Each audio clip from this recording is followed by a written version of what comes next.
Welcome back बच्चा party. I hope आप सब बढ़िया होंगे। आप लोगों ने इतना कमेंट किया कि भैया इसका सेक्शन डी सेक्शन ई के सोल्यूशन दे दो भाई, आपने हमें मजबूर कर दिया इसे सॉल्व करने पे।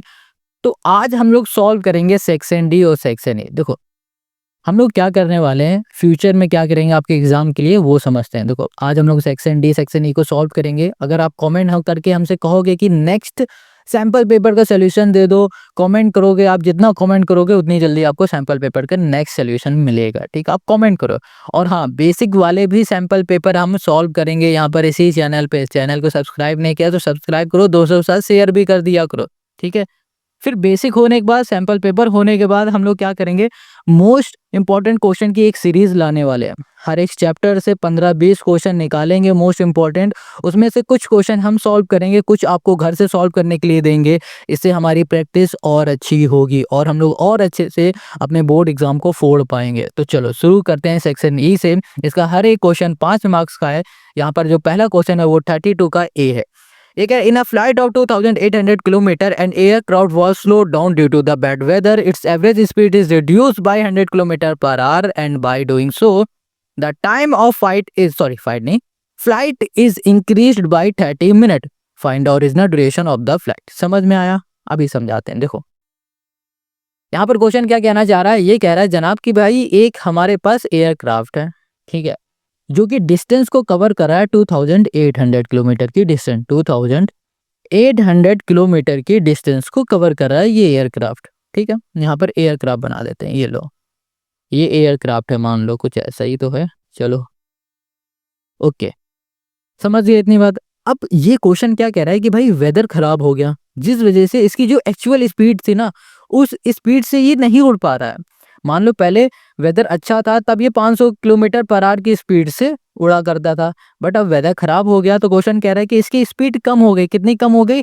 100 किलोमीटर पर आवर कम हो गई। तो अब ये उड़ेगा 400 किलोमीटर पर आवर की स्पीड से। ठीक है, ये एक्चुअल वैल्यू मत ले लेना, यहाँ पर हम समझाने के लिए आपको बता रहे हैं। इतनी बात क्लियर होगी?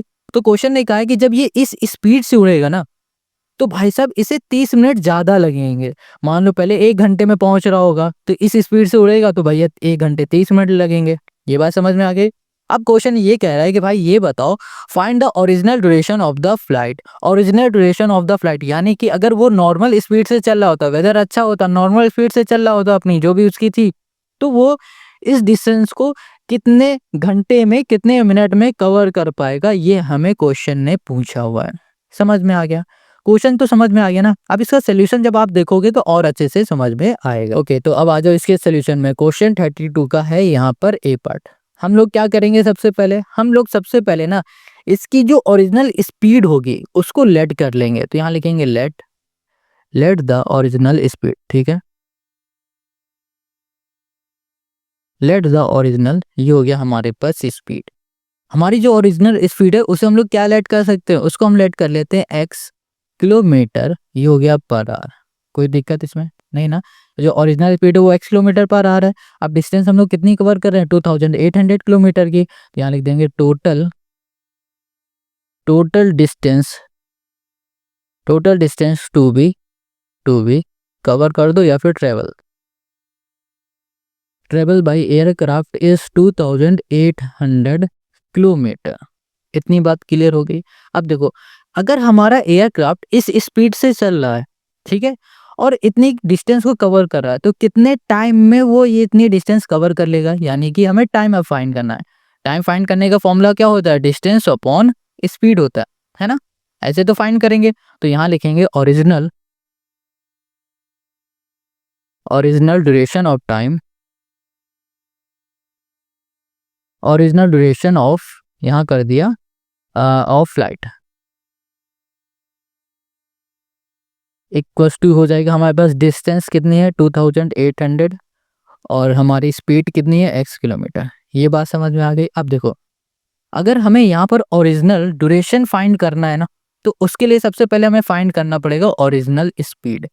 उसके बाद हम लोग इसमें वैल्यू को पुट कर देंगे तो हमें आंसर मिल जाएगा। समझ में आ गया? तो चलो, अब नेक्स्ट क्वेश्चन ने क्या कहा है, आगे क्वेश्चन ने कहा हुआ है कि भाई इसकी जो स्पीड थी ना, वो 100 किलोमीटर कम कर दी गई। क्यों कम कर दी गई? क्योंकि वेदर खराब था। तो यहाँ पर क्या लिखेंगे, यहाँ लिखेंगे रिड्यूस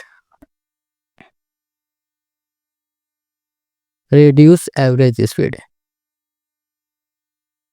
एवरेज यहाँ कर दी हमने स्पीड, जो इसकी एवरेज स्पीड से ना उसे रिड्यूस कर दी। पहले मान लो x किलोमीटर पर आवर थी, उसे कम कर दिया कितना 100 किलोमीटर पर आवर कम कर दिया, तो ये हो जाएगा x minus 100 kilometre per our हो गया। ठीक है, अब हम लोग क्या निकाल सकते हैं, देखो अब हमें यहाँ पर जब वेदर खराब हो गया उसकी स्पीड मिल गई है, तो हम लोग निकालेंगे कितने टाइम में अब हमारी फ्लाइट कवर करेगी डिस्टेंस को।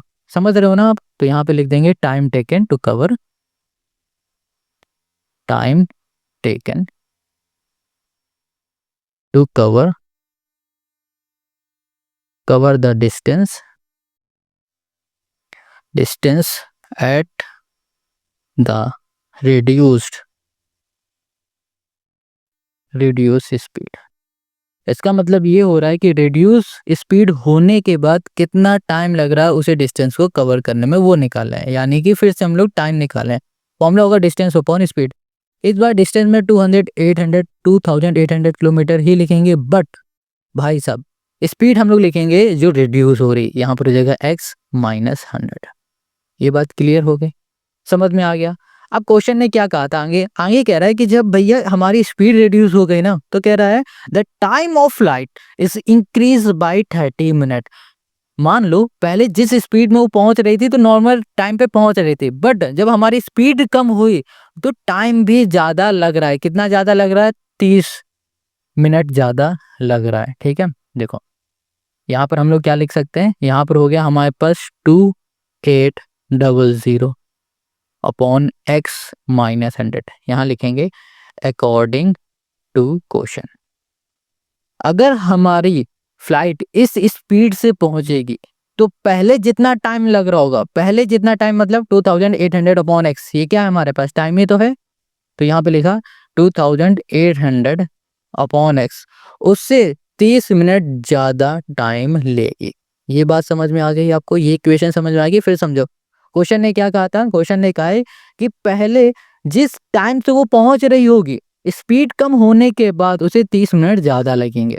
तो भैया पहले हमारे पास इस टाइम पे पहुंच रही थी, है ना, टाइम का फॉर्मूला लगाया डिस्टेंस अपॉन स्पीड, ये टाइम ही है। अब ये क्या हो गया है, टाइम हो गया है, तो ये क्या हो जाएगा, ये यहाँ लिखे गए।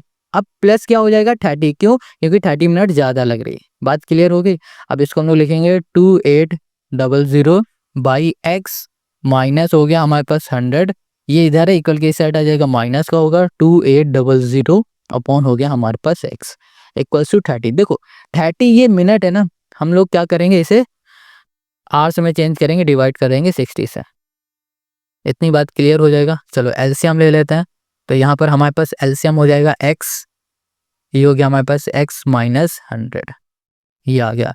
इसको सॉल्व करेंगे तो यहाँ पर आ गया हमारे पास 2800x माइनस यहाँ पर हो जाएगा 2800x प्लस 2800। ठीक है, और यहाँ पर क्या हो जाएंगे हमारे पास 2 जीरो और लग जाएंगे, 1 2, इक्वल टू हो जाएगा हमारे पास 30 अपॉन 60। इसको हम लोग कैंसिल भी कर देंगे तो हमें क्या मिल जाएगा 1 अपॉन 2 मिल जाएगा। अब यहाँ पर देखो ये प्लस का ये माइनस का कैंसिल हो गया, ये डिवाइड में इधर जाएगा मल्टीप्लाई में, तो ये हो जाएगा 8 2 16 6, और फिर यहाँ पर होगा 5 2 2 2 4 और 5 56, और 4 0 यहाँ पर होगा 1 2 3 4, ये इधर है इक्वल के इस साइड जाएगा, तो यहाँ पर हो जाएगा हमारे पास एक्स स्क्वायर। ठीक है, और यहाँ पर हो जाएगा माइनस 100, यहाँ कर दिया हमने x, देखो x का अंदर मल्टीप्लाई कर दिया, जो आया उसको इधर लेगा, ये डिवाइड में इधर जाएगा तो क्या हो जाएगा मल्टीप्लाई में ऊपर आ गया। अब हम लोग क्या करेंगे, अब हम लोग इसको ऐसे लिख देंगे एक्स स्क्वायर माइनस 100x, और ये प्लस क्या पूरा इधर जाएगा तो माइनस का हो जाएगा 5 6 1 2 3 4 0। ठीक है, ये हो गया।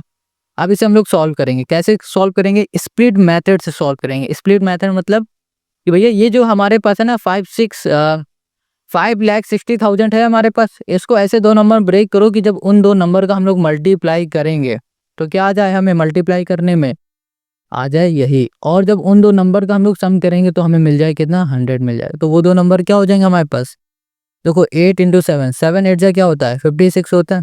अब क्या करेंगे 800 इंटू 700 कर दो तो कितना आ जाएगा भैया 5 6 4 टाइम 0 आ जाएगा। अब इसी का हम लोग सम कर देंगे तो हमें क्या मिल जाएगा, माइनस का 100 मिल जाएगा, तो यहाँ पर माइनस लगा देंगे। क्लियर? देखो ये तो बच्चों वाली क्लास 8th वाली बात है, इसलिए ज़्यादा डीप में नहीं जाएंगे। यहाँ पर हो गया हमारे पास x square minus 800x plus 700 x minus 5 6 1 2 3 4 plus 2 हो गया 0। अब इसमें से हम लोग क्या करेंगे कि हम लोग x को कॉमन ले लेते हैं। इसमें से x को कॉमन ले लेते हैं तो यहाँ पर मिलेगा हमारे पास x माइनस 800, ये हो गया। इसमें से भी हम लोग x को नहीं 7 को कॉमन लेंगे, 700 को कॉमन ले लेंगे तो यहाँ पर आ जाएगा x माइनस 800 इक्वल टू हो गया 0।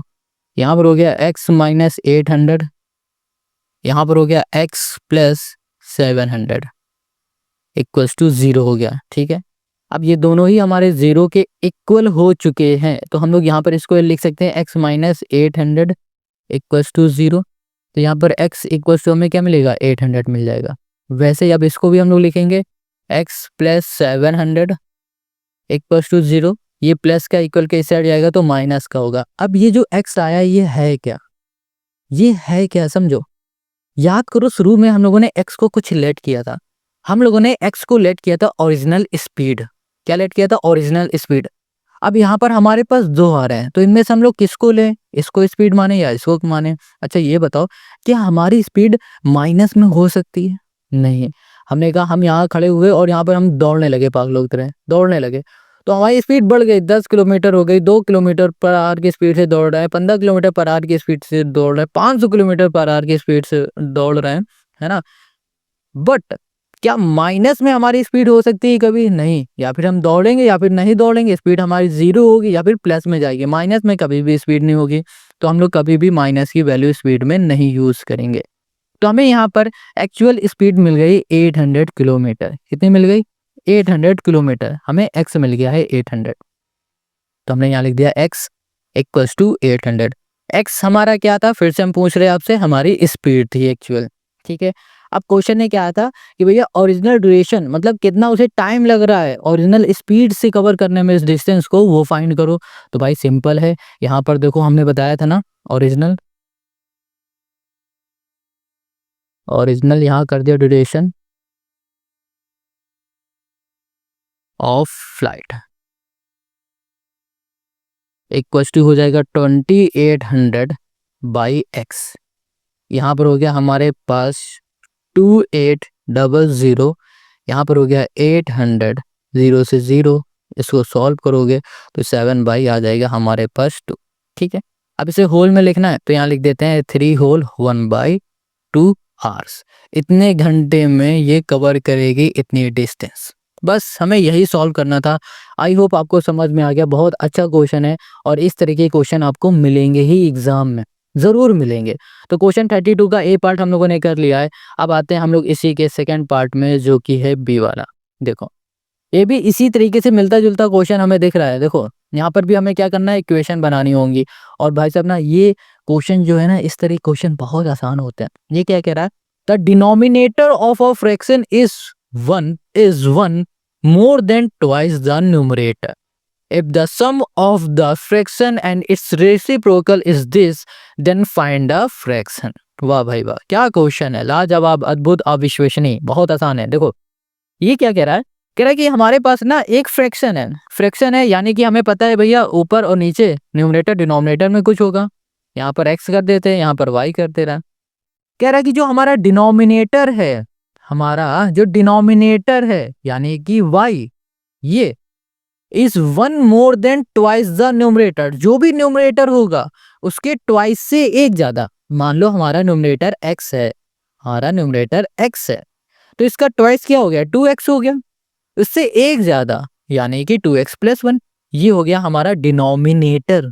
ये क्वेश्चन ने हमें बता दिया है ना, कितना सिंपल, ट्वाइस द न्यूमरेटर। ठीक है, if the sum of the fraction of its reciprocal, जो हमारा फ्रैक्शन था ये और इसी के रेसिप्रोकल का जो सम है ना वो 2 होल 16/21 है। तो क्वेश्चन कह रहा है कि फ्रैक्शन फाइंड करके बता दो। समझ में आ गया क्वेश्चन, आसान है ना, कैसे करेंगे वो भी देख लोगे तो और इजी लगेगा। ओके, तो अब इसके सोल्यूशन पे आते हैं। तो सबसे पहले हम लोग क्या करेंगे, फ्रैक्शन को लेट करेंगे। जो भी क्वेश्चन हमसे पूछता है ना उसको ही हम लोग उठा के लेट कर लेंगे। तो यहाँ होगा लेट द, ये हो गया हमारे पास फ्रैक्शन।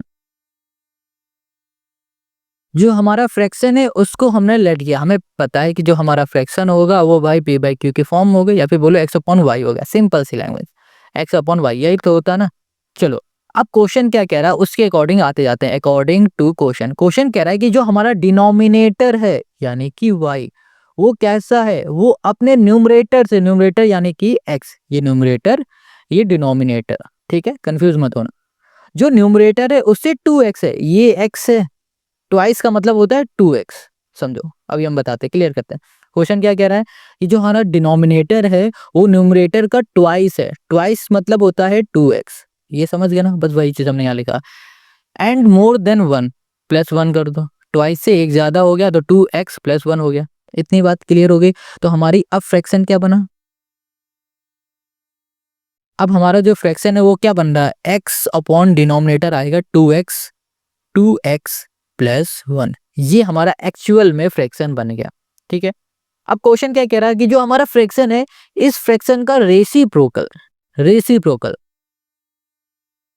इस फ्रैक्शन का जो रेसिप्रोकल कर दो भाई साहब तो क्या हो जाएगा 2x प्लस 1, रेसिप्रोकल मतलब क्या हुआ, पैर पकड़ के लटका दिया ऊपर तो सर नीचे पैर ऊपर, ये होता है रेसिप्रोकल, तो ये हो गया हमारा रेसिप्रोकल, ठीक है समझ में आ गया। तो फ्रैक्शन हो गया उसका रेसिप्रोकल है। आगे क्वेश्चन ने क्या कहा था, फिर से अकॉर्डिंग टू क्वेश्चन में आते हैं। क्वेश्चन ने कहा था कि जो हमारा फ्रैक्शन है और उसका जो रेसिप्रोकल है उसका जब हम लोग सम करेंगे तो हमें मिलेगा 2 होल 16/21। तो चलो यहाँ लिख देते हैं, क्वेश्चन कहा था जो फ्रैक्शन है x 2x प्लस 1 ये, और जो हमारा रेसिप्रोकल है 2x प्लस 1 अपॉन x, इन दोनों का जब हम लोग सम करेंगे तो 2 होल 16/21 हमें मिल जाएगा। बात समझ में आ गई। चलो अब तो सॉल्व कर लोगे ना भाई, नहीं कर पाओगे, अभी हम करके दिखाते हैं। देखो यहाँ पर हम लोग सबसे पहले एलसीएम लेंगे तो यहाँ पर हो जाएगा x, ये हो गया 2x प्लस 1, ये हो गया, क्लियर है। यहाँ पर हो जाएगा हमारे पास एक्स स्क्वायर प्लस यहाँ पर क्या आएगा, एक मिनट, हाँ एक्स स्क्वायर है, यहाँ पर आ जाएगा हमारे पास कितना, ये हो जाएगा 2 2 जा 4, 4x स्क्वायर, और यहाँ पर हो जाएगा हमारे पास कितना 2x, है ना, कितना आ जाएगा 2x, 2x हो जाएगा यहाँ पर 4x, और यहाँ पर हो जाएगा हमारे पास प्लस 1, ये आ जाएगा। आप जब इसकी मल्टीप्लाई करोगे आपको यही मिलेगा, ठीक है। अगर कुछ और मिले तो आप कमेंट करना भाई, भर भर के कमेंट करना, जो भी मन में हो वो कर देना। यहाँ पर हो जाएगा हमारे पास कितना 42 और 16 कर दोगे तो 42 16 हो जाएगा 58/21, ये हमने कर दिया यहाँ पर, ओके। अब देखो एक्स स्क्वायर, ओके, यहाँ पर है 4x स्क्वायर, प्लस कर दोगे तो 5x square plus 4x plus यहाँ पर हो गया 1 इक्वल्स टू, देखो ये 21 डिवाइड में इधर आएगा तो मल्टीप्लाई में, तो यहाँ पर हो गया हमारे पास 21, इसका अंदर मल्टीप्लाई कर दो तो क्या आ जाएगा हमारे पास 2x स्क्वायर प्लस x, ये आएगा। ये हमारा डिवाइड में था, हमने क्या किया पहले इसका मल्टीप्लाई किया फिर उठा के इधर ले गए, ये डिवाइड में तो इसके साथ क्या हो जाएगा मल्टीप्लाई में हो जाएगा, तो यहाँ कर दिया हमने 58। इतनी बात क्लियर। देखो इस क्वेश्चन में ना कैलकुलेशन थोड़ी बड़ी जरूर होगी, ठीक है, क्या हो जाएगा कैलकुलेशन बड़ी हो जाएगी, बट क्वेश्चन बहुत आसान है। एक सेकंड भाई साहब, एक सेकंड, हाँ तो मैं क्या कह रहा था, क्वेश्चन की कैलकुलेशन काफी बड़ी है, कोई बात नहीं देख लेंगे इसे भी। तो ये हो जाएगा 105, यहाँ पर हो गया हमारे पास एक्स स्क्वायर, यहाँ पर हो जाएगा हमारे पास 82x 84x sorry 84x plus ये हो गया 21, यहाँ पर हो जाएगा हमारे पास कितना 116 एक्स स्क्वायर और प्लस हो जाएगा 58, और ये हो गया हमारे पास x, ये आ गया। अब क्या करते हैं कि इसको उठा के इधर ले जाते हैं, यहाँ पर 116 एक्स स्क्वायर, ये प्लस इधर आ जाएगा माइनस का 105 एक्स स्क्वायर, ठीक है, प्लस यहाँ पर 58 एक्स है, इसको यहीं रखो, ये 84 एक्स प्लस का इधर आ जाएगा माइनस का 84, ये हो गया हमारे पास एक्स, प्लस नहीं माइनस होगा, देखो ये 21 प्लस का इक्वल के साइड आ जाएगा तो -21, ये हो गया। इन दोनों को हम लोग सॉल्व करेंगे तो यहाँ पर आ जाएगा 4 6 10, है ना, तो एक सेकेंड, 4 कहाँ से आ रहा है 5, 11 हो जाएगा 11x स्क्वायर, इसको हम लोग सॉल्व करेंगे तो माइनस का हो जाएगा हमारे पास कितना, यहाँ पर हो जाएगा हमारे पास 26, ओके, एक्स स्क्वायर माइनस 21। अब देखो, अब इसमें से कुछ हो सकता है, बताओ बताओ बताओ, कुछ भी ऐसा कुछ जो हो पा रहा हो। 11 x square minus 26 x square minus 21, ठीक है। 11 कॉमन नहीं हो सकता, तो इक्वल्स टू 0 करते हैं और फिर हम लोग क्या करेंगे, इसे स्प्लिट मेथड से सॉल्व करेंगे। अब इसमें से हम लोग कॉमन तो ले नहीं सकते, वही हम देख रहे थे क्या कुछ कॉमन आ पाएगा, नहीं कॉमन नहीं आएगा। हम लोग ना इसे अब स्प्लिट मेथड से, जैसे इसी का ए पार्ट में किया था ना वैसे ही सॉल्व करेंगे। तो यहाँ पर हो जाएगा हमारे पास 21 इंटू कर दो 11, तो कितना आ जाएगा हमारे पास, 11 × 11 और 11 2 हो जाएगा 22। यहाँ पर आ गया 231। 231 ये जो नंबर है ना, इसे ऐसे दो नंबर ब्रेक करो कि जब उन दो नंबर का हम लोग मल्टीप्लाई करें तो हमें यही मिले, और फिर जब उनका हम लोग सम करें तो हमें क्या मिल जाए, हमें मिल जाए 26 मिल जाए। तो वो दो नंबर क्या होंगे, देखो -33 इंटू हम लोग 7 करेंगे तो हमें क्या मिलेगा, 231, 7 3 21, 7 3 21, 23, ये मिल गया माइनस का।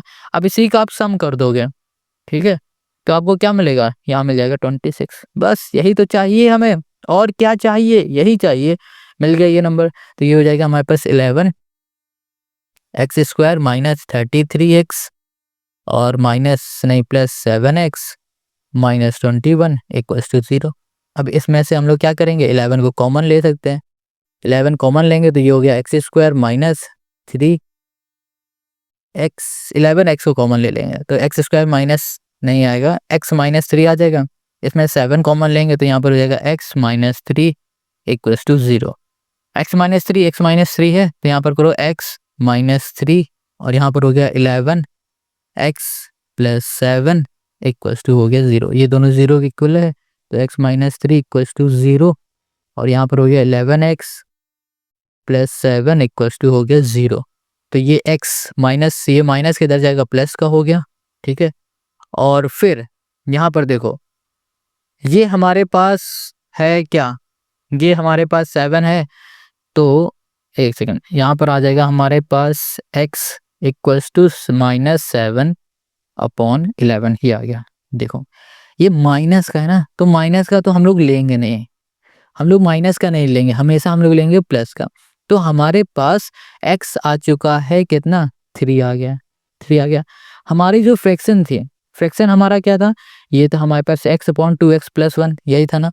इसमें बस x की वैल्यू पुट कर देंगे तो देखो यहाँ पर आ गया हमारे पास कितना, फ्रैक्शन में हमारे पास क्या था, 2x अपॉन 2x प्लस 1। एक सेकंड, 2x नहीं था, x था यहाँ पर। तो x की वैल्यू हमें क्या मिली, अभी यहाँ पर 2 मिली है, ओहो 3 मिली, सॉरी, ये हो गया 3 अपॉन 3 2 6 प्लस 1 7। तो हमें फ्रैक्शन क्या मिल गया, 3 अपॉन 7, और यही हो गया क्वेश्चन नंबर 32 का हमारा सोल्यूशन, ठीक है।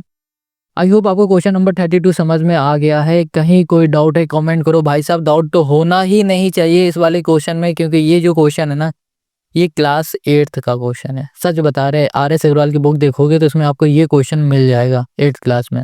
तो चलो अब आते हैं क्वेश्चन हम लोग 33 पर। Question 34, from a point on the ground, the angle of elevation of the bottom and the top of a transmission tower fixed at the top of a 20-meter high building are 45 degree and 60 degree. Find the height of the tower। देखो question को समझने के लिए हम लोग figure को बनाते हैं। क्वेश्चन क्या कह रहा है, एक आपके पास बिल्डिंग है, यहाँ पर बिल्डिंग बना दी हमने, ये लो अंबानी जी की ये बिल्डिंग है। इन्होंने क्या किया, अपनी बिल्डिंग के ऊपर एक टावर लगा लिया है, यहाँ पर ये टावर बना दिया। अब कह रहा है कि इस बिल्डिंग से एंगल ऑफ एलिवेशन जो हमारा बन रहा है, बिल्डिंग के टॉप से एंगल ऑफ एलिवेशन बन रहा है जो कि बनेगा हमारा ग्राउंड में, वो बन रहा है 45 डिग्री का। कितना बन रहा है, 45 डिग्री का, ठीक है, इतनी बात। अब क्वेश्चन क्या कह रहा है कि जो ये हमारे पास टावर है ना, इस टावर के टॉप से जो हमारा एंगल ऑफ एलिवेशन बन रहा है ग्राउंड पे, वो क्या बन रहा है, वो बन रहा है 60 डिग्री का। तो यहाँ पर क्वेश्चन ये हमसे कह रहा है कि जनाब आप हमें इस टावर की हाइट फाइंड करके बता दो। हमें इस बिल्डिंग की हाइट दे दी गई है 20 मीटर, ठीक है। कहा जा रहा है इस टावर की हाइट फाइंड करो। कैसे करेंगे, बहुत आसान है, यहाँ पर यूज करेंगे ट्रिग्नोमेट्री टेबल। देखो अगर आपको ट्रिग्नोमेट्री टेबल नहीं आती तो वीडियो को यहीं पर पॉज करो और जाओ सबसे पहले उस टेबल को रटो, क्योंकि बिना ट्रिग्नोमेट्री टेबल के, बिना किसी फॉर्मूले को रटे हुए आप एक भी क्वेश्चन को सुन भी नहीं पाओगे, नहीं सॉल्व कर पाओगे। और हाँ, किसी भैया की वीडियो देखी होगी शॉर्ट ट्रिक कैसे हम लोग करेंगे, कैसे हम लोग ट्रिग्नोमेट्री टेबल को याद करें, वो सब भूल जाओ। एग्जाम तक आप उस सारे ट्रिग्नोमेट्री टेबल्स को रट लो और फॉर्मूले को भी रट लो। रटो, कोई भी शॉर्टकट मत देखो, रटो, क्योंकि जब एग्जाम होता है ना भाई, वहां पर हर एक शॉर्टकट भूल दिए जाते हैं, अपने आप दिमाग से उड़ जाते हैं, गायब हो जाते हैं। तो रटोगे ना तो वही याद रहेगा। चलो अब यहाँ पर आ जाओ। सबसे पहले हम लोग लेंगे इन ट्रायंगल, हम लोग बोलेंगे बी सी डी। देखो बी सी डी ये वाला ट्रायंगल लिया, इस ट्रायंगल में ये एंगल हमने देखा, ठीक है। अब इस एंगल के सामने जो साइड है वो हमारे पास बी सी है, और इसके नीचे वाली साइड है बेस, जो कि हो जाएगी हमारी सी डी। अब ये एंगल है हमारे पास 45 डिग्री का, फॉर्मूला हम लोग यहाँ पर लगा रहे हैं 1045। हमें यहाँ पर पहले 1045 लिखना चाहिए था, बस BC और CD बाद में लिखना चाहिए, कोई बात नहीं। देखो 1045 का होगा हमारे पास BC अपॉन CD, फॉर्मूला तो आता ही होगा ना, पाकिस्तान भूखा प्यासा हिंदुस्तान हरा भरा, आराम से निकाल लोगे आप। तो यहाँ पर 1045 इसकी वैल्यू क्या होती है, 1 होती है। BC हमें पता है 20 है, CD को CD रहने दो, CD इधर चला जाएगा तो CD इक्वल्स टू क्या आ जाएगा हमारे पास, यहाँ पर आ जाएगा 20। हमें क्या मिल गया यहाँ पर, CD 20। यहाँ से इस पॉइंट से लेकर इस पॉइंट तक की जो डिस्टेंस है वो हमें मिल गई है 20 मीटर। इतनी बात क्लियर समझ में आ गई। अब हमें इसकी हाइट बतानी है ना, हाइट फाइंड करने के लिए हम लोग क्या करेंगे, इस पूरी की हाइट फाइंड करेंगे, और इस हाइट के बाद हम लोग क्या करेंगे, इससे माइनस करा देंगे तो हमें ये अपने आप मिल जाएगी। क्लियर इतनी बात। तो अब हम लोग क्या करेंगे, यहाँ पर लिखेंगे ट्रायंगल, इन ट्रायंगल ACD। ये बड़ा वाला ट्रायंगल ले लिया, ACD, ये बड़ा ट्रायंगल, ठीक है, ACD। यहाँ पर ये एंगल हमारा क्या बन रहा है, 60 डिग्री का, तो यहाँ लिखेंगे 1060 इक्वल्स टू हो जाएगा हमारे पास AC अपॉन यहाँ पर हो गया हमारे पास CD, हो गया ये। तो यहाँ पर AC हमें पता है क्या, AC देखो, AC ये पूरा हो गया। AC ये कैसे बन रहा है, BC प्लस AB जब हम लोग करेंगे तभी तो AC मिल बनेगा। तो हम लोग यहाँ पे लिखेंगे AB प्लस BC, डिवाइड में क्या रहेगा, CD रहेगा, ठीक है। और 1060 इसकी वैल्यू होती है √3, यहाँ कर दिया हमने √3। इतनी बात क्लियर हो रही है। तो देखो यहाँ पर आ जाएगा हमारे पास CD कितना है, यहाँ पर लिखा हमने AB प्लस BC 20 है, और CD हमने अभी क्या फाइंड किया, CD भी हमने अभी फाइंड किया, जो कि आया हमारे पास 20। ये भी 20, ये भी 20, यहाँ पर हो गया हमारे पास √3 हो गया। अब देखो 20 डिवाइड में इधर जाएगा मल्टीप्लाई में, तो 20 √3 हो गया। यहाँ पर 20 प्लस का ना इक्वल के साइड आ जाएगा, तो माइनस का क्या हो जाएगा हमारे पास 20 हो जाएगा, इक्वल टू बचेगा हमारे पास AB। अब देखो यहाँ भी 20, यहाँ भी 20, हम लोग क्या करेंगे 20 को कॉमन ले लेंगे, तो यहाँ पर आ जाएगा हमारे पास √3 माइनस 1, और ये हो गया हमारे पास AB। ये क्या हो गया, AB।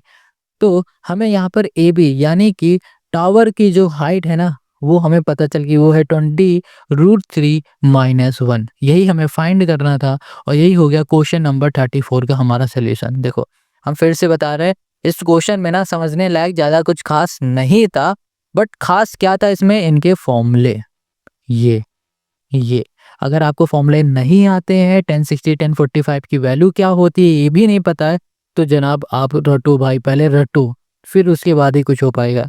चलो अब क्वेश्चन हो गया 34, ओके। अब आते हैं हम लोग क्वेश्चन 35 में। Question 35, a solid iron pole consist of a solid cylinder of height 200 centimetre and base diameter 28 centimetre which is surmounted by another cylinder of height 50 centimeter and radius 7 centimeter.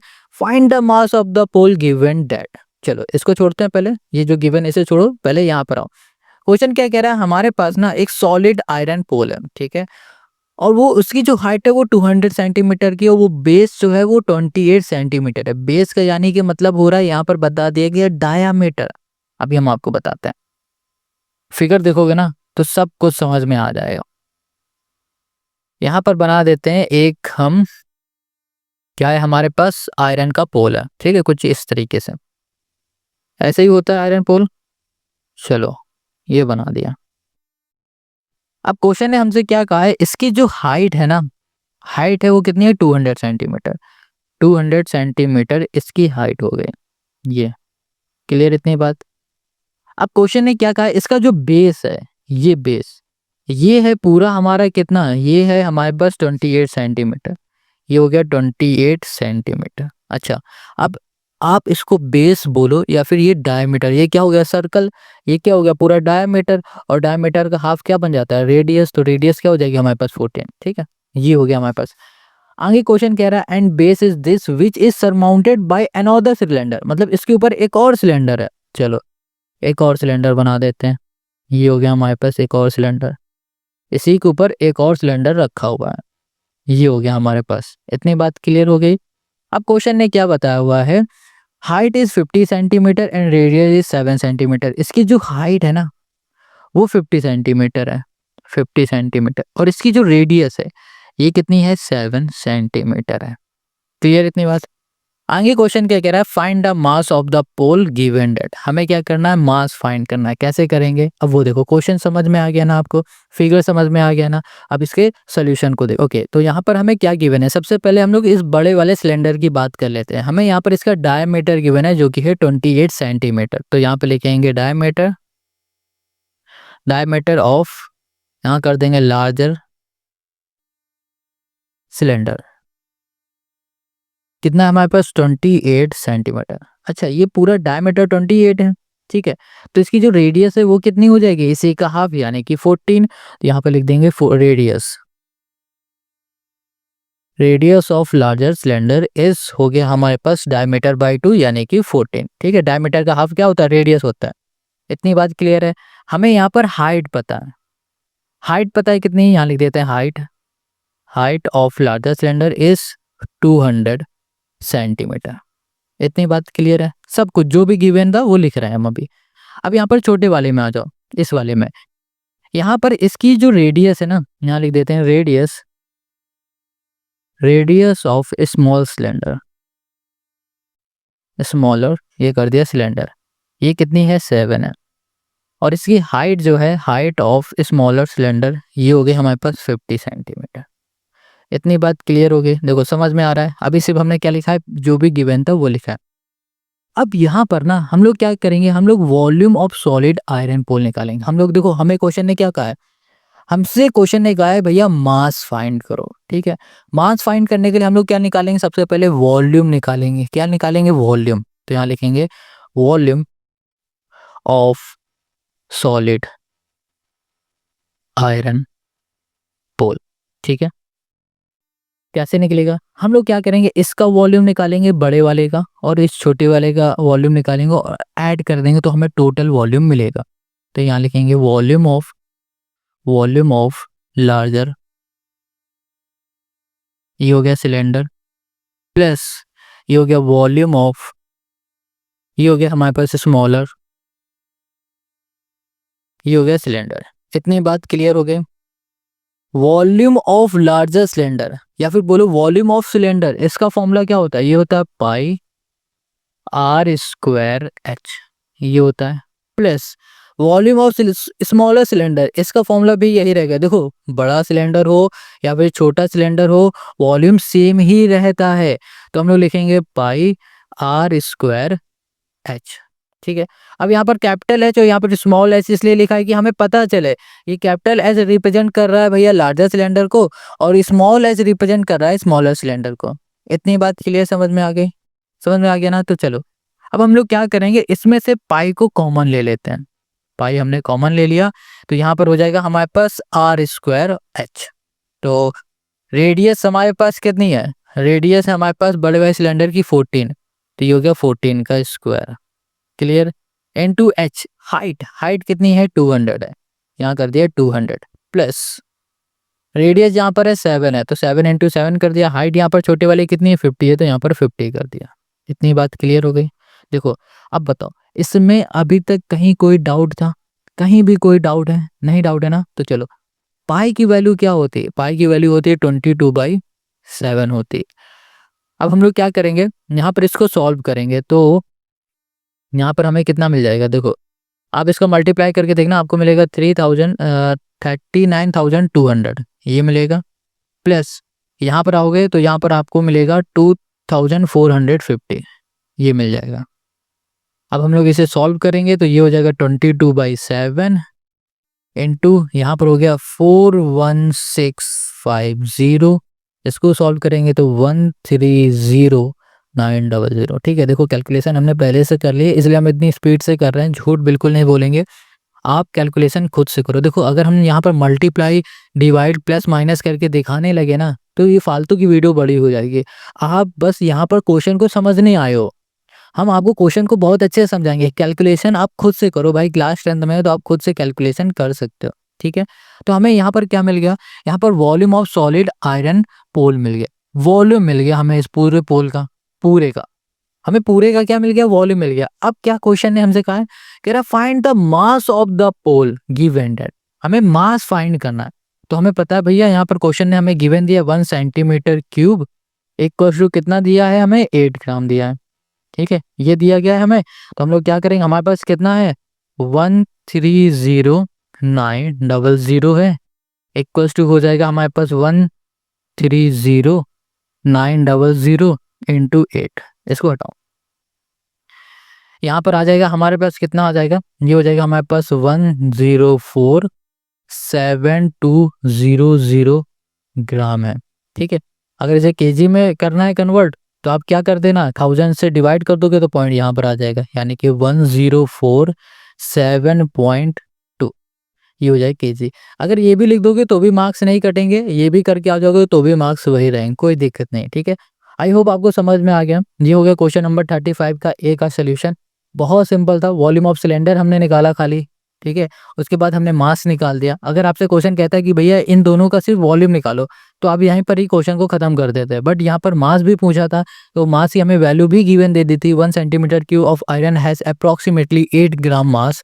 तो उस हिसाब से हमने यहाँ पर इसका मास भी निकाल लिया। और हाँ, आपको ना जैसे हमने यहाँ पर डायरेक्ट लिख दिया, आप डायरेक्ट नहीं लिख सकते, आप लिखोगे 10, यहाँ लिखते हैं, लिख देते हैं, चलो 10 क्या था हमारे पास, एक सेकेंड, सॉरी 10 नहीं है, 13900 centimetre cube of iron equals to this. अब हम लोग इसका मास निकाले, तो आपको कुछ इस तरीके से रिप्रेजेंट करना है। डायरेक्ट लिखोगे, कहीं भी कुछ फॉर्मूले को छोड़ दोगे, यहाँ पर आप मान लो फॉर्मूला नहीं लिख रहे हो, तो भाई साहब आपके मार्क्स कट करने से ब्रह्मा जी भी नहीं रोक सकते, कोई नहीं रोक पाएगा, मार्क्स कटेंगे। ठीक है, चलो अब इसी के हम लोग बी वाले क्वेश्चन पे आ जाते हैं, कुछ मिलता जुलता ऐसा ही है। देखो यहाँ पर क्या कह रहा है, a medicine capsule is in the shape of a cylinder with the two hemisphere straight to each other of the end. Question क्या कह रहा है कि भैया एक मेडिसिन तो देखी होगी ना, मेडिसिन की दोनों साइड क्या हेमिस्फीयर है, दोनों एंड में लगे हुए हैं। ओके, ये कह रहा है the length of the entire capsule is 14 mm। ये 14 mm की हमारी कैप्सूल है, and the diameter of the capsule is 4 mm। जो डायामीटर है हमारे पास कैप्सूल का वो 4 mm है। Find the surface area, find the volume. बहुत आसान है, हमें क्या करना है, सरफेस एरिया का फॉर्मूला लगा देना है, वॉल्यूम का फॉर्मूला लगा देना है, जो भी आएगा वो हमारा आंसर आ जाएगा। अब कैसे करना है वो देखो पहले। ओके, तो यहाँ पर हमें जो भी गिवन था ना उसको हमने लिख लिया। जैसे कि लेंथ हमें टोटल पता है, इसकी पूरे की लेंथ हमें पता है 14 mm है। ठीक है, कितनी mm है, ठीक है, यहाँ कर दिया 14 mm। अब क्वेश्चन में हमें ये भी पता है कि भाई साहब इसका जो डायामीटर है ना वो 4 mm है, यानी कि ये पूरा ये हो गया 4 mm। क्लियर हो गई भैया, अगर ये 4 mm है तो इसकी रेडियस क्या हो जाएगी, डायमीटर का हाफ, रेडियस हो गई 2 mm। क्लियर है। सबसे पहले क्वेश्चन ने हमसे क्या पूछा है, क्वेश्चन ने हमसे पूछा फाइंड द सरफेस एरिया, पूरे का सरफेस एरिया। सरफेस एरिया कैसे निकालेंगे, अब इसको ध्यान से समझो। देखो ये कैप्सूल है, ये कैप्सूल बना कैसे होता है, बीच में शेप होती है सिलेंडर की, साइड में हेमिस्फीयर होता है, इस साइड में भी हेमिस्फीयर है। तो हम लोग क्या करेंगे, curve surface area of cylinder, इस सिलेंडर का कर्व सरफेस एरिया निकालेंगे। ठीक है, और हम लोग सरफेस एरिया ऑफ हेमिस्फीयर इसका भी निकाल लेंगे, सरफेस एरिया ऑफ हेमिस्फीयर इसका भी निकाल लेंगे, और तीनों को हम लोग जब ऐड कर लेंगे तो टोटल हमें सरफेस एरिया मिल जाएगी कैप्सूल की। समझ में आ गया, चलो तो यहाँ पर सॉल्व करते हैं। हमें फाइंड क्या करना है, सरफेस एरिया। सरफेस क्या हो गया, ऐसे ठंड लगे लगता है, सरफेस एरिया, ओहो, ओके, सरफेस एरिया। तो सरफेस एरिया ऑफ कैप्सूल कैसे निकालने वाले हैं? सबसे पहले हमने क्या नोटिस किया भैया, बीच में शेप बन रहा है सिलेंडर का, तो हम लोग लिखेंगे कर्व सरफेस एरिया ऑफ, ये हो गया हमारे पास कैप्सूल, सॉरी सिलेंडर कर देते हैं, क्या हो गया सिलेंडर, क्लियर है। प्लस यहाँ पर हम लोग क्या निकालेंगे, हम लोग अब सरफेस एरिया निकालेंगे किसका, इस हेमिस्फीयर का, सरफेस एरिया ऑफ हेमिस्फीयर, यहाँ लिख देंगे सरफेस एरिया ऑफ हेमिस्फीयर, ठीक है। हेमिस्फीयर, ये हेमिस्फीयर हमारा लेफ्ट साइड में ना, तो चलो इसको 1 लिख देते हैं, इसको 2 लिख देते हैं, surface area of hemisphere 1 plus यहाँ लिखेंगे सरफेस एरिया ऑफ हेमिस्फीयर, ये हो गया हमारे पास 2, सरफेस एरिया ऑफ हेमिस्फीयर 1 ये हो गया, सरफेस एरिया ऑफ हेमिस्फीयर 2 ये हो गया। अब अगर हम लोगों ने इन तीनों को ऐड कर दिया तो टोटल सरफेस एरिया इस कैप्सूल का हमें मिल जाएगा, क्लियर है। तो देखो यहाँ पर है curve surface area of cylinder, इसका फॉर्मूला होगा 2 पाई आर एच, रट लो इसे। सरफेस एरिया ऑफ हेमिस्फीयर, इसका फॉर्मूला होता है 2 pi r square plus 2 pi r square. देखो यहाँ पर ना 2 pi r h, 2 into pi हो जाएगा 22/7, यहाँ पर हो गया 22/7 इंटू आर क्या है, रेडियस, इसकी रेडियस हमें कितनी पता है, इसकी रेडियस हमें पता है 2 इंटू एच मतलब हाइट कितनी है, ये हाइट हमें पता है। आप कहोगे हाँ बिल्कुल हमें इसकी हाइट पता है, बट हम कहेंगे अगर आपको हाइट पता है कि इसकी हाइट है 14, ये लेंथ, हाइट बोलो लेंथ बोलो एक बात है, तो इसकी जो हाइट है ये 14 अगर आपको पता है तो भैया आप गलत हो, क्यों, क्योंकि ये जो 14 है ये पूरे कैप्सूल की है, हम यहाँ पर सिर्फ बात कर रहे हैं सिलेंडर की, किसी बात कर रहे हैं सिलेंडर की, तो सिलेंडर की हाइट क्या होगी ये हमें पता लगाना होगा। तो हम लोग क्या करेंगे, इस कैप्सूल की हाइट माइनस कर देंगे, इसकी हाइट माइनस कर देंगे, जो भी आएगा वो हो जाएगा इस सिलेंडर की हाइट। अब बात आएगी कैसे माइनस करें, देखो ये जो हेमिस्फीयर है ना, हमेशा याद रखो हेमिस्फीयर है, इसकी जो रेडियस होती है, बन नहीं पा रहा है सही से, ये लो, इसकी जो रेडियस होती है ना, जितनी इसकी रेडियस होती है उतनी इसकी हाइट भी होती है। अगर ये रेडियस 2 है, इसकी हाइट भी क्या होगी 2 है, हमें इसकी रेडियस क्या पता है 2 है, तो इसकी हाइट भी क्या होगी 2, इसकी भी रेडियस हमें 2 पता है तो इसकी हाइट क्या होगी 2 होगी। तो भैया 2 + 2 क्या हो जाएगा 4, 14 में हम लोग 4 माइनस कर देंगे तो हमें सिलेंडर की रेडियस मिल जाएगी, सॉरी हाइट मिल जाएगी। तो यहाँ पे लिख दिया height of cylinder equals to, हमें क्या मिल गया 10 मिल गया, 14 में से 4 माइनस किया, 2 इसका, तो हमें क्या मिल गया 10 मिल गया, यहाँ हमने कर दिया 10, क्लियर। प्लस 2 इंटू पाई की जगह पे हो जाएगा 22/7 इंटू हो गया आर स्क्वायर, रेडियस अब इसका कितना हो जाएगा भाई, इसका रेडियस हो जाएगा हमारे पास यहाँ पर 2, यही तो हो जाएगा, तो हमने यहाँ कर दिया है 2, ये हो गया 2, ठीक है। ओके तो यहाँ पर हो गया रेडियस 2 इंटू 2 हो गया, प्लस इसमें भी सेम वही हो जाएगा, तो 2 इंटू 22/7 इंटू 2 इंटू ये हो गया हमारे पास 2, सॉल्व करते हैं तो यहाँ पर आ जाएगा हमारे पास 2 इंटू 22/7 इंटू यहाँ पर हो गया 20 और 2 कर दोगे तो कितना आ जाएगा 40, सीधे यहाँ पर 40 लिख देते हैं, प्लस यहाँ पर आ जाओ, यहाँ पर हो जाएगा हमारे पास 22/7, एक काम करते हैं ना इसको काटते हैं पहले, और इसमें से हम लोग कुछ ना कुछ कॉमन ले सकते हैं, कॉमन लेके सॉल्व कर देंगे तो ज़्यादा इजी रहेगा। तो उसके लिए हम लोग क्या देख पा रहे हैं कि यहाँ पर हमें 22/7 कॉमन दिख रहा है, ठीक है, ये हमने कॉमन बुला लिया। अंदर क्या बचेगा हमारे पास 2 2 10 कितना हो जाएगा 20 40 प्लस इसमें देखो 2 2 जा 4 4 2 जा क्या हो गया हमारे पास 8 हो गया, प्लस 2 2 जा 4 4 2 जा क्या हो गया हमारे पास 8 हो गया, ठीक है। यहाँ पर आ जाओ, ये हो गया 22/7, 8 8 16 इंटू हो जाएगा हमारे पास 5 6 है ना, 8 + 16 16 में प्लस कर दोगे 40 तो 56 आ जाएगा, 7 8 जा हो जाएगा हमारे पास 56, 8 8 2 जा हो गया 16 6 कैरी 1 16 17 176 हमें मिल गया। तो हमें ये क्या मिल गया, ये सरफेस एरिया ऑफ कैप्सूल मिल गया हमें 176, क्लियर, इतनी बात है ना, कितना सिंपल। अब क्वेश्चन हमसे क्या पूछ रहा है, फाइंड द वॉल्यूम, हमसे क्या पूछ रहा है volume of capsule, volume of capsule कैसे फाइंड करेंगे? हम लोग क्या करने वाले हैं, वॉल्यूम ऑफ पहले सिलेंडर फाइंड करेंगे, फिर वॉल्यूम ऑफ ये वाला हेमिस्फीयर, फिर इसका वॉल्यूम, समझ रहे हो ना? पहले वॉल्यूम ऑफ सिलेंडर, फिर इस वाले हेमिस्फीयर का वॉल्यूम, फिर इस वाले हेमिस्फीयर का वॉल्यूम। तो यहाँ पर लिख देते हैं, यहाँ पर लिखेंगे रेड पेन से, क्लियर समझ में आ जाएगा। तो यहाँ लिख देंगे वॉल्यूम ऑफ ये हो गया हमारे पास सिलेंडर, प्लस यहाँ कर दिया वॉल्यूम ऑफ हेमिस्फीयर 1, प्लस यहाँ फिर कर देंगे वॉल्यूम ऑफ हेमिस्फीयर, ये हो जाएगा 2। ठीक है, इसको हमने 1 हेमिस्फीयर मान लिया, इसको 2 मान लिया, इसको लेफ्ट मान लो, इसको राइट मान लो, कैसे भी आप अपने आप को समझा सकते हो कि कौन सा हेमिस्फीयर हमारा है। तो यहाँ पर वॉल्यूम ऑफ सिलेंडर, इसका फॉर्मूला क्या होगा? इसका फॉर्मूला हो जाएगा हमारे पास पाई, ये हो गया r²h, plus volume of hemisphere, इसका फॉर्मूला होता है 2/3, ये हो गया हमारे पास पाई r³ हो गया, प्लस वॉल्यूम ऑफ इसका भी यही रहेगा 2/3, ये हो गया हमारे पास पाई r, ये हो गया क्यू। क्लियर इतनी बात? अब देखो इसमें हम देख पा रहे हैं कि पाई सब में है, पाई कॉमन ले लिया हमने, पाई कॉमन आ गया, और यहाँ पर आ रहा है, यहाँ पर भी आ रहा है, यहाँ पर भी आ रहा है, तो r² को भी कॉमन ले लिया।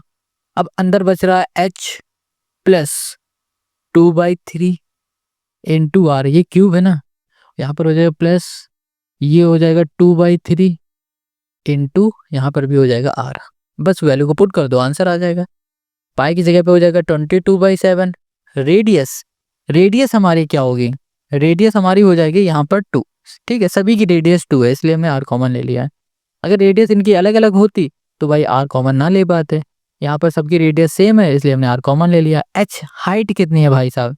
हाइट सिलेंडर की हाइट कितनी है हमारे पास? 10 है, 10 कर दिया, इंटू 2/3 इंटू आर यानी कि रेडियस 2 हो गया, प्लस 2/3 इंटू आर यानी कि ये हो गया हमारे पास 2।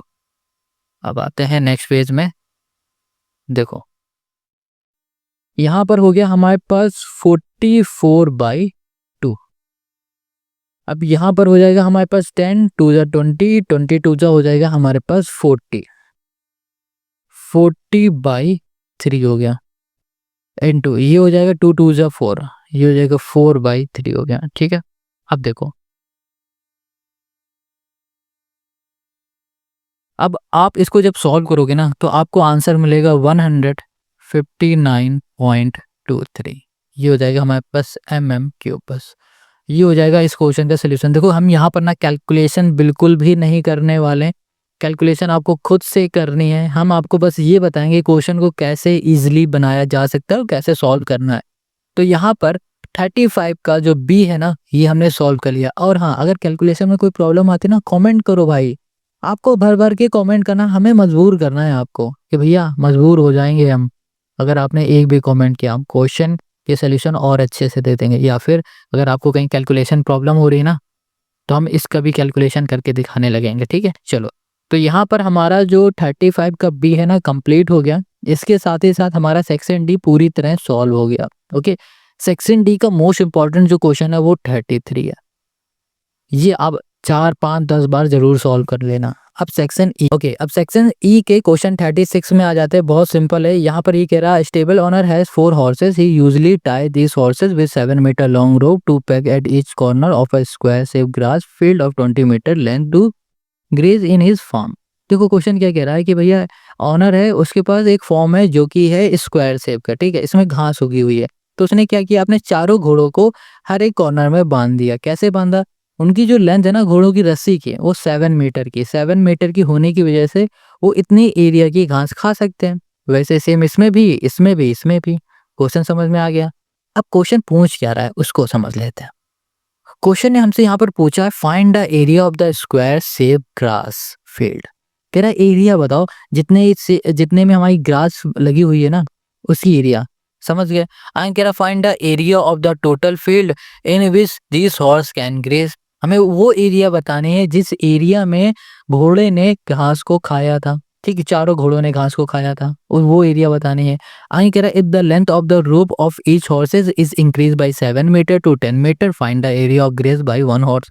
कह रहा है अगर उनकी रोप की लेंथ बढ़ा दी जाए 7 से 10 कर दी जाए तो ये बताओ एक घोड़ा कितनी एरिया की घास खा लेगा। यहाँ पर बताना कह रहा है what is area of field that is left ungrazed if the length of the rope of each horse is 7 centimetre.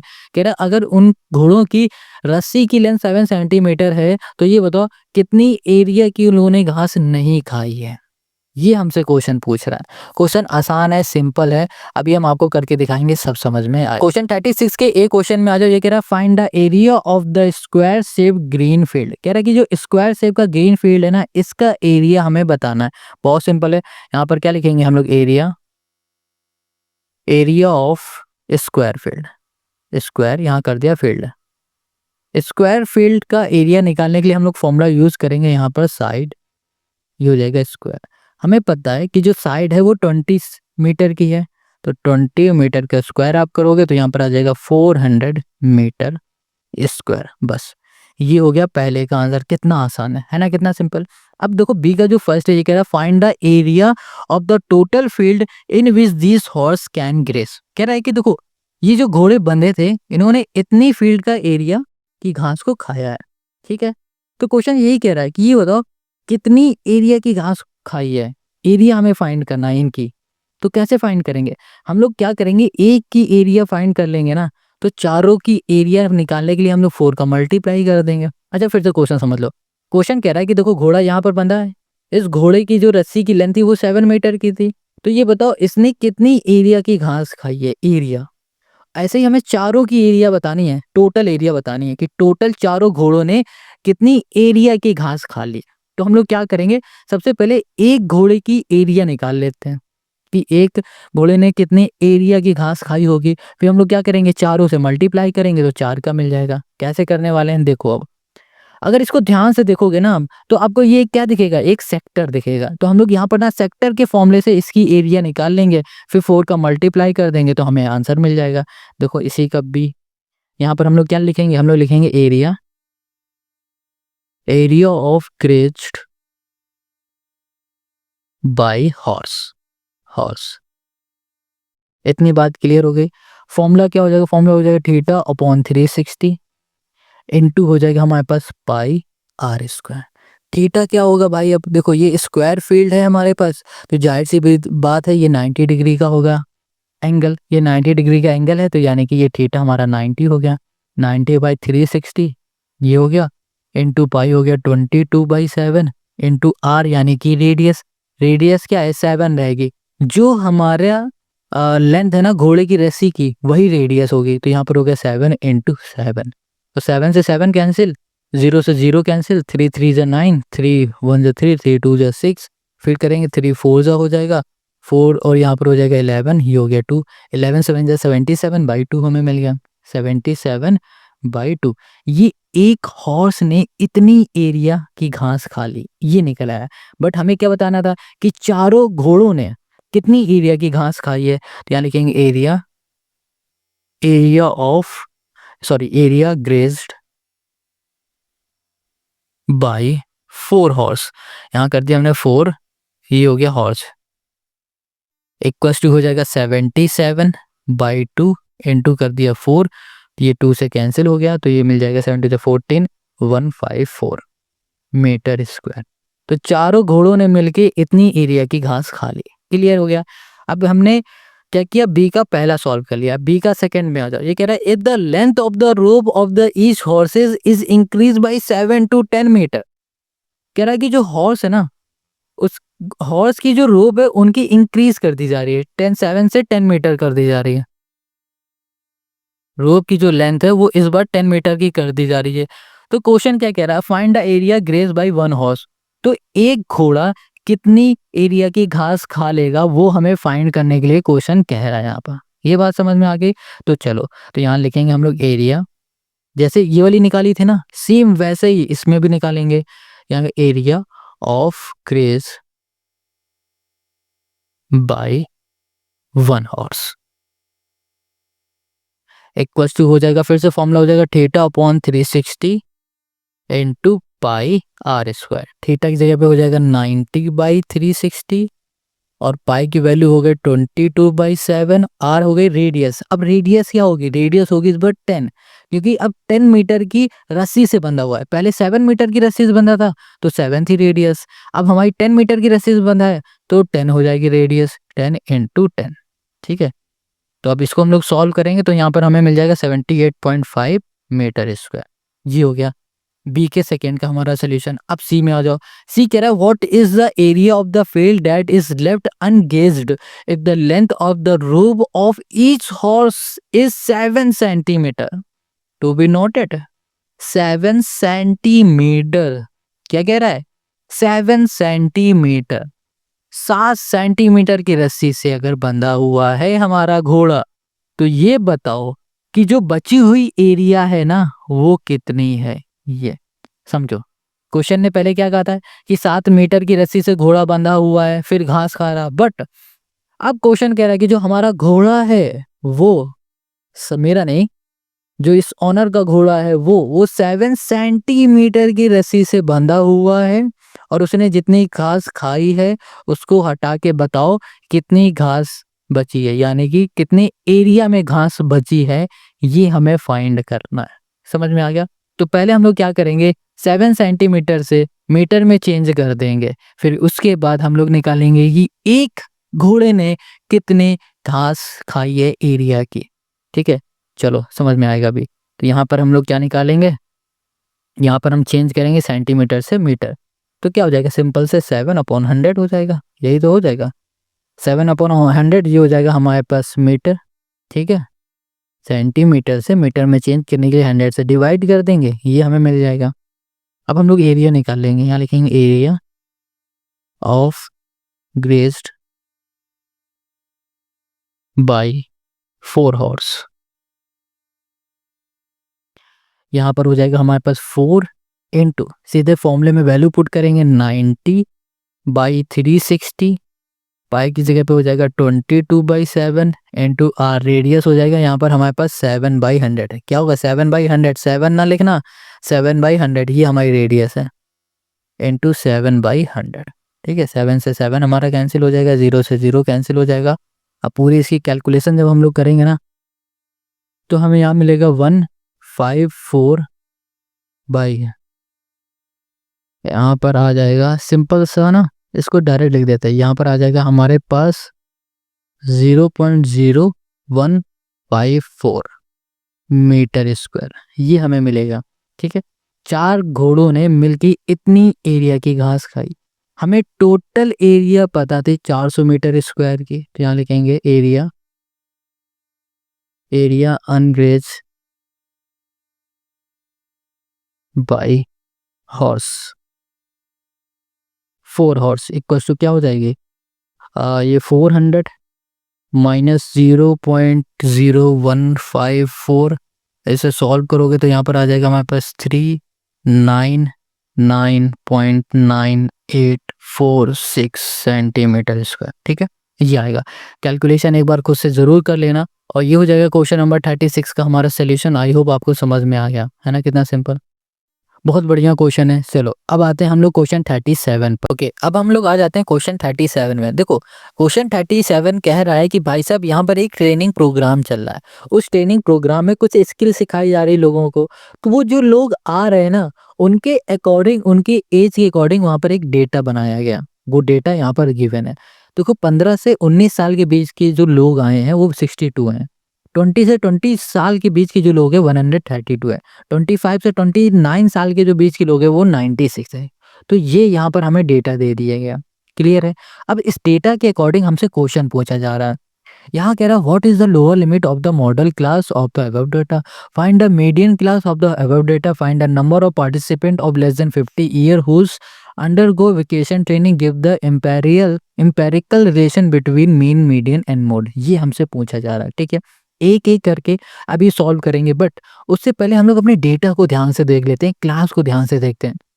यहाँ पर जो क्लास बन रही है वो 15 से 19 है, 20 से 24 है। हालाँकि क्लास होनी कैसे चाहिए 15 से 19, 19 से 24, फिर 24 से 29, 29 से 34 कुछ इस तरीके से होनी चाहिए। बट यहाँ पर नहीं है। जब कभी इस तरीके से हमारी क्लास बनती है, तब हम लोग क्या करते हैं, क्लास को चेंज कर देते हैं, अपने अकॉर्डिंग बनाते हैं। कैसे? 0.5 का आगे वाले से माइनस कराते हैं और 0.5 का पीछे वाले में ऐड करते हैं। देखो, ये आपको बेसिक पूरा आता होगा, फिर भी हम यहाँ पर आपको बेसिक से बता रहे हैं। यहाँ पर क्लास को हमने पहले बना लिया ताकि यहाँ पर टाइम वेस्ट ना हो। तो यहाँ पर हमने क्या किया है, पहले क्या था हमारे पास 50, पहली क्लास है 15 से 19, तो हमने क्या किया, 0.5 को पहले माइनस कराया तो 14.5 आया। फिर उसमें हमने क्या किया, 19 में 0.5 को ऐड कर दिया तो 19.5 आ गया। इसी तरीके से हमने पूरी क्लास बना ली और उसकी फ्रीक्वेंसी लिख ली। इतनी बात क्लियर समझ में आ गई? अब क्वेश्चन हमसे जो पूछता जा रहा है वो हम करते जाएंगे।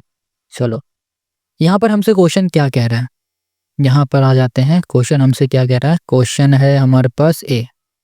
देखो, क्वेश्चन हमसे कह रहा है what is the lower limit of the modal class of the above data. जो हमारे पास अबव डाटा है ना, उसका हमें मॉडल क्लास बताना है। क्या बताना है हमें? Model class. ठीक है, तो यहाँ लिखेंगे मॉडल क्लास।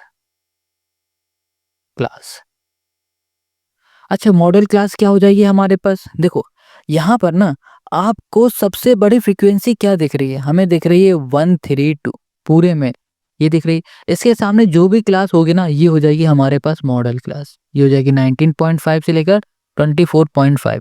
तो यहाँ लिख देंगे, ये हो गई हमारे पास मॉडल क्लास 19.4 सॉरी 5 से लेकर है 24.5। लो, हो गया इसका आंसर। कितना सिंपल है। अगला जो बी है, ये कह रहा है find the median class of the above data. हमें मीडियन क्लास फाइंड करनी है। मीडियन क्लास फाइंड करने के लिए हम लोग क्या करेंगे, सबसे पहले सीएफ को फाइंड करेंगे। सीएफ भाई फाइंड करना बहुत आसान है। क्या करो, 62 है, 62 लिखो।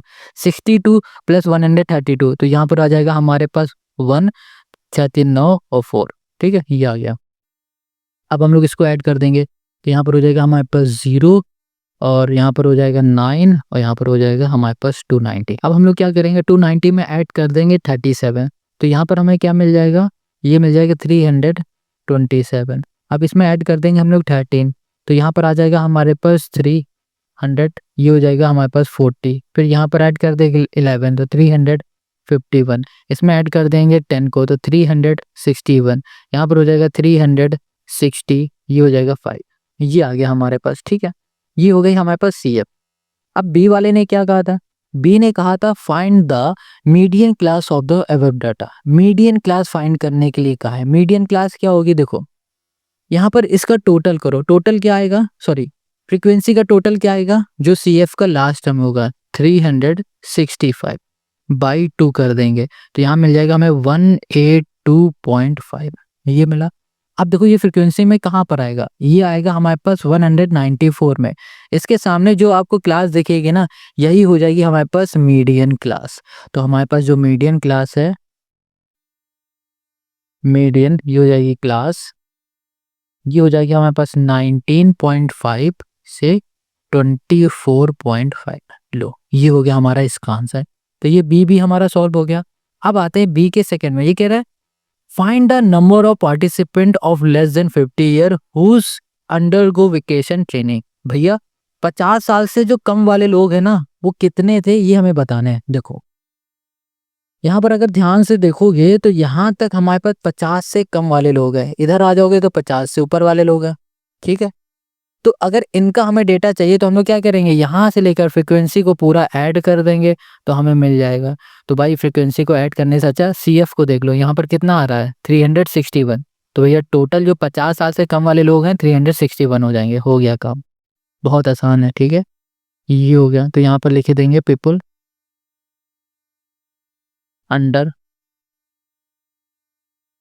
अंडर गो ट्रेनिंग लेस देन 50। ये हो गया। तो यहाँ पर आ जाएगा हमारे पास कितना था भाई, 360। ये लोग, ये हो गया हमारा इसका आंसर। अब जो इसका लास्ट ये कह रहा है give the empirical relationship between mean median and mode. हमें यहाँ पर ना एम्पेरिकल रिलेशनशिप का फॉर्मूला, एम्पेरिकल का फॉर्मूला लिखना है सिंपल सा। तो यहाँ पर आ जाओ, इसी का सी है ना, सॉरी ये बी का सेकंड पार्ट था। अब आते हैं सी में, तो यहाँ पर आ जाएंगे एम्पेरिकल। ये हो गया हमारे पास रिलेशनशिप। इसका फॉर्मूला होता है भाई साहब, क्या हो जाएगा, ये हो जाएगा हमारे पास ये हो जाएगा हमारे पास mode equals to 3 median, median minus 2 mean. बस ये होता है इसका फॉर्मूला। समझ में आ गया? देखो बहुत सिंपल क्वेश्चन है। आई होप आपको समझ में आ गया होगा, और कुछ इसमें है ही नहीं। अब आते हैं भाई साहब लास्ट क्वेश्चन में। ओके, तो यहाँ पर क्वेश्चन जो 38 है ना, बहुत सिंपल क्वेश्चन है। ये बस देखने में बड़ा लग रहा है बट है नहीं। पहले क्वेश्चन को हम लोग अच्छे से समझ लेंगे, ठीक है, उसके बाद क्वेश्चन को भी समझेंगे क्वेश्चन क्या कह रहा है, फिर सोल्यूशन पे आएंगे। यहाँ पर जो क्वेश्चन 38 है ये कह रहा है, teaching mathematics through activity is a powerful approach that enhance student understanding and engagement. Keeping this in mind miss Mukta plan a prime number game for class 5 student. देखो यहाँ पर ना कहा जा रहा है कि मैथमेटिक को किसी एक्टिविटी के थ्रू समझाया जाएगा बच्चों को ना, तो वो जल्दी से बच्चे समझ जाएंगे। तो यही चीज को ध्यान रखते हुए मुक्ता जी ने क्या किया है, एक प्राइम नंबर का गेम खेला है क्लास 5 स्टूडेंट के साथ। ठीक है, समझ में आ गया? तो चलो अब यहाँ पर हो रहा है, see announce the number 2 in her class, ask the first student to multiply it by a prime number. उन्होंने एक प्राइम नंबर दे दिया जो कि 2 है। ठीक है, क्लास में बोल दिया 2 एक प्राइम नंबर है। फिर जो क्लास में पहला बच्चा था ना, उससे कहा कि इस 2 में कोई दूसरा प्राइम नंबर का मल्टीप्लाई करो। ठीक है, and then pass it to second student. फिर जो मल्टीप्लाई करने में आया उस नंबर को पास कर दिया गया दूसरे स्टूडेंट में। कहा जा रहा है कि अब जो ये नंबर मिला है इस नंबर को दूसरे प्राइम नंबर से मल्टीप्लाई कर दो। Second student also multiply it a prime number and pass it to third student in this way. By multiplying to a prime number the last student go this number. ठीक है, देखो इसको ना और अच्छे से समझाएंगे तो आपको समझ में आएगा। सबसे पहले एक्टिविटी एक्टिविटी का एक गेम खेला जा रहा है। ठीक है, और यहाँ पर जो मुक्ता मैडम है उन्होंने एक प्राइम नंबर दे दिया है 2। अब पहला जो स्टूडेंट है उससे कहा गया कि इस 2 नंबर में, ये जो 2 है ना, इस 2 नंबर में किसी भी प्राइम नंबर का मल्टीप्लाई कर दो। तो जो पहला स्टूडेंट था उसने मान लो 3 प्राइम नंबर ले लिया। ठीक है, इसमें जब मल्टीप्लाई किया तो क्या आ गया 6।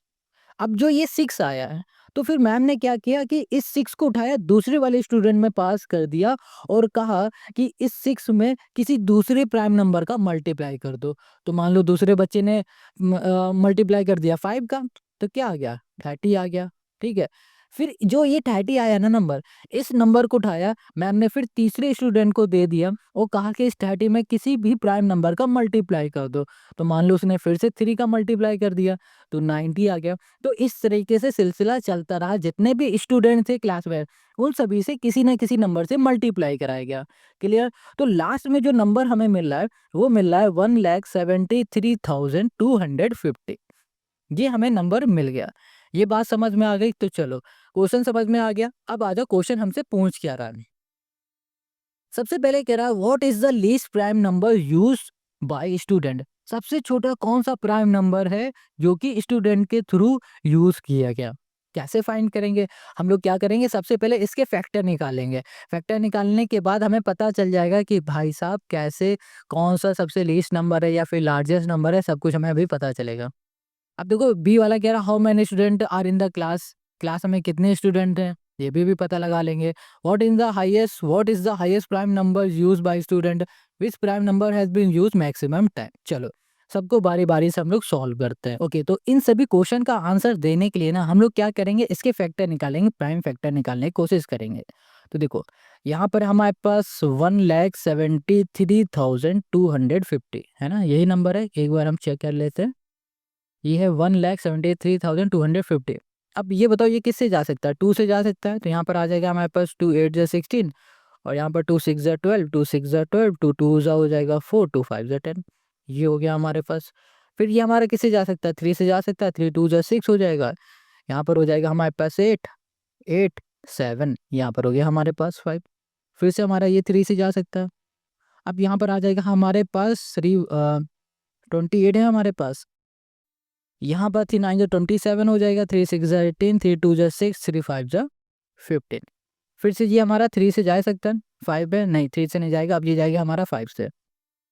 अब इसे करेंगे तो 5 1 जा हो जाएगा 5, 5 9 हो जाएगा हमारे पास, हो जाएगा 2 हो जाएगा, फिर यहाँ पर आ जाएगा 5। फिर से ये 5 से जाएगा तो 5 3 जा 15, 5 8 जा 45 फिर से।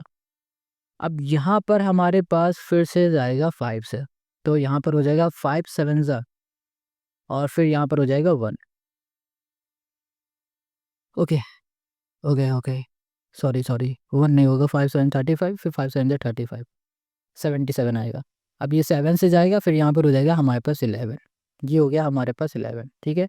तो हमने क्या देखा कि भैया जब हम लोगों ने इसे फैक्टर निकाले तो 1,73,250, तो हमें क्या मिला, यहाँ मिला 2 इंटू 3 की पावर 2 इंटू 5 की पावर हमें 3 मिल गई इंटू 7 इंटू 11, ये हमें मिल गया। इतनी बात क्लियर हो गई।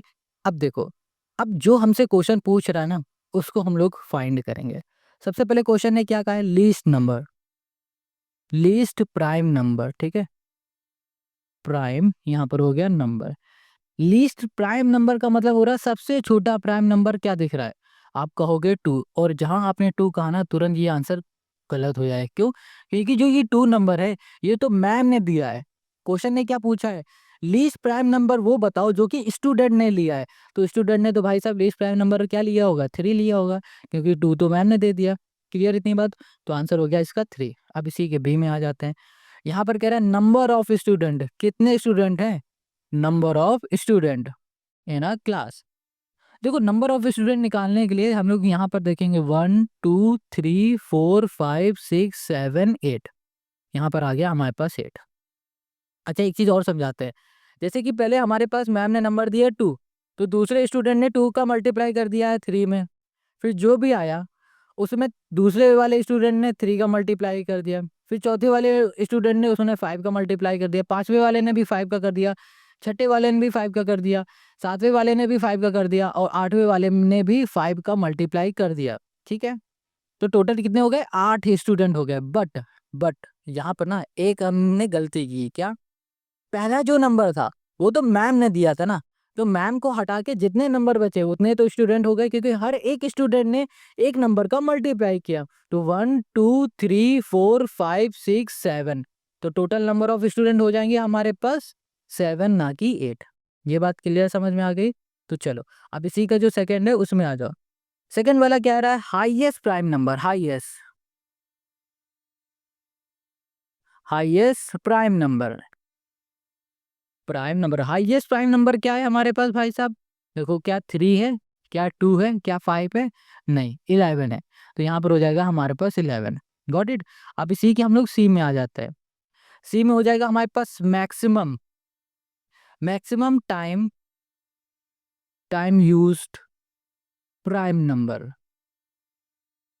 प्राइम नंबर सबसे ज्यादा बार कौन सा प्राइम नंबर यूज किया गया। तो हम लोग देख पा रहे हैं भाई 5 ऐसा नंबर है जो 3 बार यूज हुआ है, 1 2 3। तो यहाँ पर हम लोग क्या लिख देंगे, यहाँ पर 5 लिख देंगे। और इसके साथ ही हमारा क्वेश्चन 38 कंप्लीट हो गया। आई होप आपको क्वेश्चन 38 समझ में आ गया। इसके साथ हमारा बोर्ड एग्जामिनेशन पेपर 2024 पूरा सॉल्व हो गया। आई होप आपको सब कुछ समझ में आ रहा होगा, कहीं कोई डाउट नहीं होगा। अगर कहीं कोई डाउट है ना तो कमेंट करके बताओ। और यहाँ पर जो हमने क्वेश्चन 33 को छोड़ा है ना, ये आप खुद से करो। बीपीटी थ्योरम प्रूव करना है, ये जो है ना इंपॉर्टेंट है, ये करके देखो। अगर आपको आ रहा है तो ठीक है, नहीं आ रहा तो कमेंट करके हमसे कह दोगे ना, तो जनाब इसका एक पर्टिकुलर वीडियो हम अपलोड कर देंगे। और हम करना भी चाहते हैं, बट अगर आपको चाहिए तो ही हम करेंगे, फालतू में नहीं करेंगे। अगर 5 से 10 लोगों ने कमेंट किया कि भैया बीपीटी थ्योरम का पर्टिकुलर वीडियो अपलोड कर दीजिए, तो हम लोग अपलोड करेंगे। और साथ ही साथ अब आपको क्या मिलने वाला है, इसके बाद आपको फिर से मिलेंगे सैंपल पेपर के सॉल्यूशन, कुछ 1-2 और सैंपल पेपर करेंगे अगर आप कहोगे तो। और उसके बाद हम लोग मोस्ट इंपॉर्टेंट क्वेश्चन हर एक चैप्टर से लाएंगे और उसका सलूशन यहाँ पर देंगे वीडियो बना के। बट इसके लिए आपको करना क्या होगा, आपको यहाँ पर 100 लाइक कराने होंगे और कमेंट करके बताना होगा कि नेक्स्ट वीडियो सैंपल पेपर की हम दे या फिर मोस्ट इंपॉर्टेंट क्वेश्चन की दे, हर एक चैप्टर से। ठीक है, हर एक चैप्टर के 10 से 20 हम लोग मोस्ट इंपॉर्टेंट क्वेश्चन को निकालेंगे। कुछ क्वेश्चन हम सॉल्व करेंगे, कुछ क्वेश्चन आपको देंगे सॉल्व करने के लिए। इससे आपकी प्रैक्टिस बहुत अच्छी हो जाएगी। तो मिलते हैं नेक्स्ट वीडियो में। लाइक कमेंट शेयर जरूर करना। टाटा बाय बाय, जय हिंद।